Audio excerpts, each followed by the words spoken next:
देखिए, ऐसा है कि जब पार्टी कांग्रेस देश विरोधी हो जाए, दलाली करने लगे और उन शक्तियों के साथ खड़ी हो जाए जो केवल और केवल भारत का नुकसान करना चाहती हैं। किसानों को पैसा दे रहा है, बच्चों को स्कॉलरशिप दे रहा है, क्यों दे रहा है भाई? कैसे हम देने दे रहे हैं? अगर ऐसा भारत विरोधी एक आदमी है, आप 10 साल से सत्ता में बैठे हुए हैं, ऐसे आदमी को उखाड़ फेंकिए, मुझे मत उखाड़िए, ऐसे आदमी को उखाड़ फेंकिए। दोस्तों, आगे आप वीडियो में देखने वाले हैं बीजेपी प्रवक्ता सुधांशु त्रिवेदी बातों ही बातों में कांग्रेस को दलाल कह देता है। फिर क्या कांग्रेस प्रवक्ता सुप्रिया श्रीनेत भी बीजेपी प्रवक्ता सुधांशु त्रिवेदी की बहुत ही जबरदस्त तरह से धुलाई करती हैं। दोस्तों, आज की वीडियो बहुत मजेदार है, वीडियो लास्ट तक जरूर देखें। चलिए वीडियो शुरू करते हैं। पिक्चर चालू करो बे। देखिए, ये जो सोरोस फाउंडेशन का आजकल बड़ा फैशन चल गया है ना, सोरोस का नाम लेना। मैं बीजेपी के एक नेता को सुन रही थी, मंत्री है, गिरिराज नाम है शायद, सोरोस को सरोज बोल रहे हैं, बात कर रहे हैं सोरोस।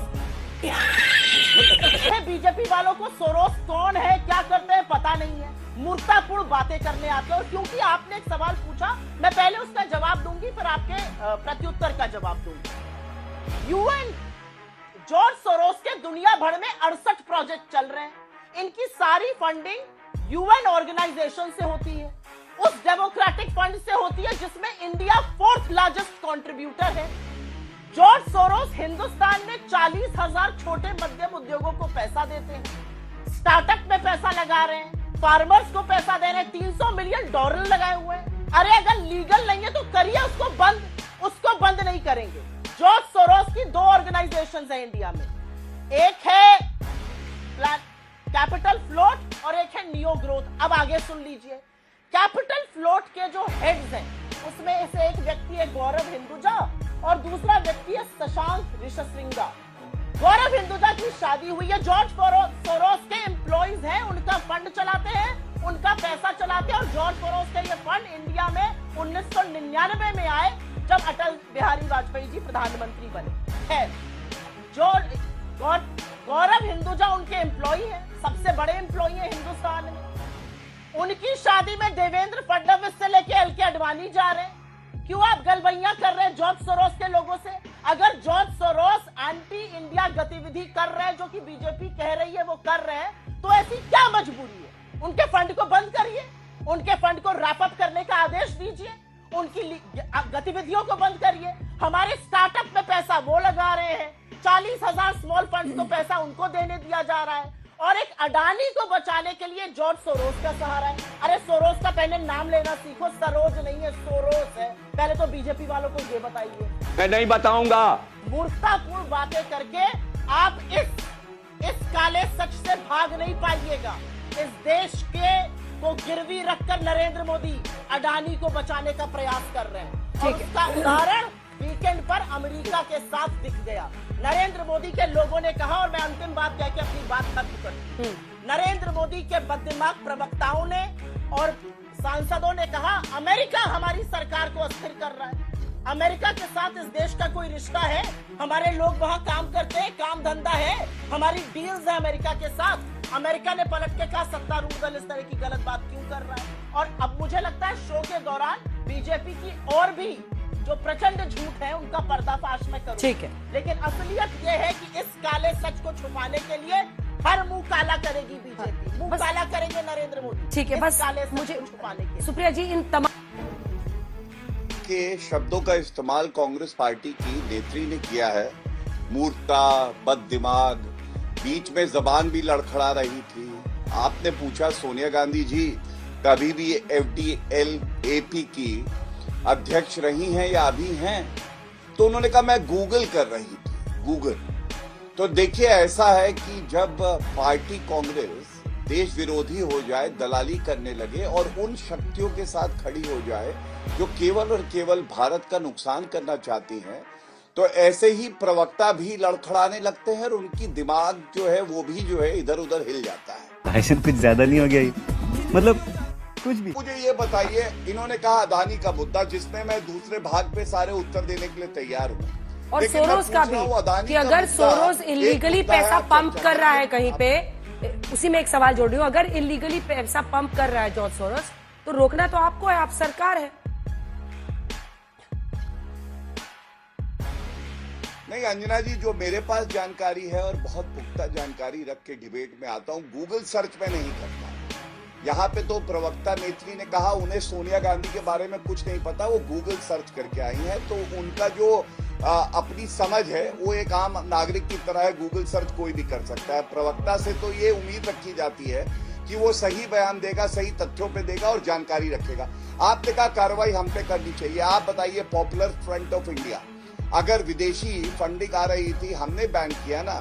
जॉर्ज सोरस का कनेक्शन एमनेस्टी इंटरनेशनल से है, एमनेस्टी इंटरनेशनल के खिलाफ कार्रवाई हमने करी। आज सवाल ये नहीं है अंजना जी, सवाल ये है अदानी का मुद्दा संसद में उठाइए, रोड पे उठाइए, जहां उठाना है आप उठाइए। सर्वोच्च न्यायालय अपना एक जजमेंट दे चुका है, उस पे एक कमेटी का गठन सर्वोच्च न्यायालय के आदेश के बाद हुआ। आज मुद्दा ये है जॉर्ज सोरस पे क्यों नहीं सोनिया गांधी में इतनी ईमानदारी है, या राहुल गांधी की तरह सोनिया गांधी भी गद्दार है, या वो भी रिश्वतखोर है कि रिश्वत लेके और वो बेच देती है हमारे देश हित को। दूसरी बात, अब मैं बड़ा प्रश्न आपसे कहता हूँ, ये पहली बार हुआ है क्या? नहीं, मैं अपनी बात पूरी कर लूं, मैं 1 मिनट लूंगा। देश विरोधी ताकतों की बात हुई, आपके शो पे कम से कम 50 बार हम लोग उठा चुके हैं। चीन के साथ एक एमओयू किया इन्होंने, आज तक उस एमओयू को इन्होंने सार्वजनिक नहीं किया। सारा शो रुक जाना चाहिए। पहला सवाल होना चाहिए, क्या सोनिया गांधी इस संगठन से जुड़ी थी? अगर उत्तर ना आए बाकी की डिबेट हो ही नहीं सकती।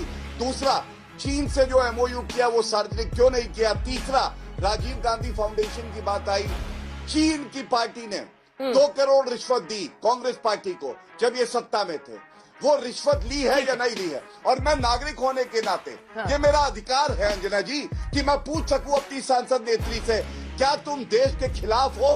क्या तुम आस्तीन का सांप हो? क्या तुमने देश को बेचा है? और अगर वो चुप रहेंगी तो ये माना जाएगा कि इसमें सत्यता है कि अगर विदेशी कोई भी हो नारी, वो भारत की जो है सिटीजनशिप तो ले सकती है, लेकिन वो भारत से प्यार नहीं करती। तेरा तो गेम बजाना पड़ेगा।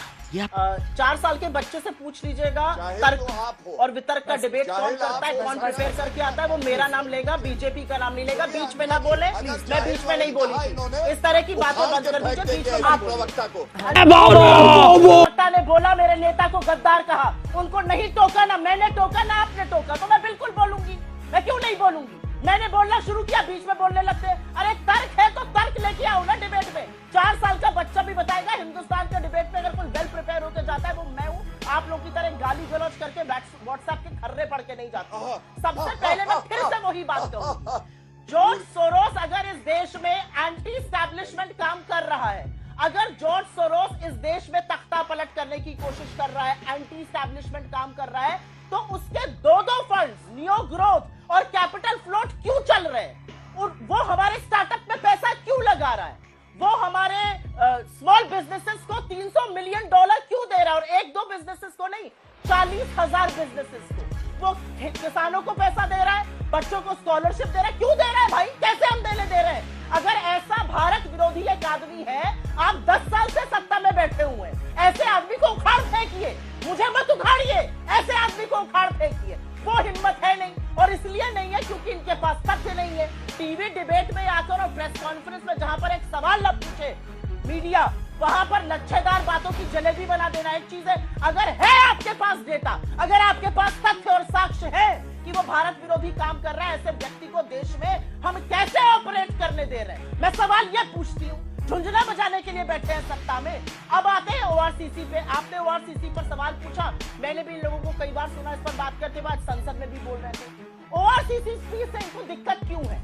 ओआरसीसी से इनको दिक्कत इसलिए है क्योंकि इसी ओसीसीआरपी ने ये रिपोर्ट किया था कि विनोद अडानी के 2 सहयोगी चांगचुंग लिंग और शाबान अली ने 13% शेयर अडानी की 4 लिस्टेड कंपनी में होल्ड किए हुए थे, जो नियमों के खिलाफ है। और उन्होंने ये भी रिपोर्ट किया था कि कोयले का आयात जब गौतम भाई इंडिया में कर रहे थे और रकम बढ़ाकर मोटी रकम उपभोक्ताओं से बिजली की वसूल कर रहे थे, तो यही 2 लोग थे। तब काहे ओसीसीआरपी पे आपको दिक्कत नहीं होगी? अब बात करते हैं French media organization media part की। अरे इन पाखंडियों से, इन 2 मुंहों से पूछिए, आज मीडिया पार्ट बड़ा अच्छा लग रहा है। और जब ये मीडिया पार्ट ने पूरा राफेल का कच्चा चिट्ठा निकाल के रख दिया था, तो इन्हीं लोगों ने प्रेस कॉन्फ्रेंस करके कहा था कि ये मीडिया पार्ट देश के विरोधी साजिश कर रहा है। राफेल में कुछ नहीं है, मीडिया पार्ट झूठ बोल रहा है। आज मीडिया पार्ट अपने सुख के लिए बड़ा अच्छा लग रहा है।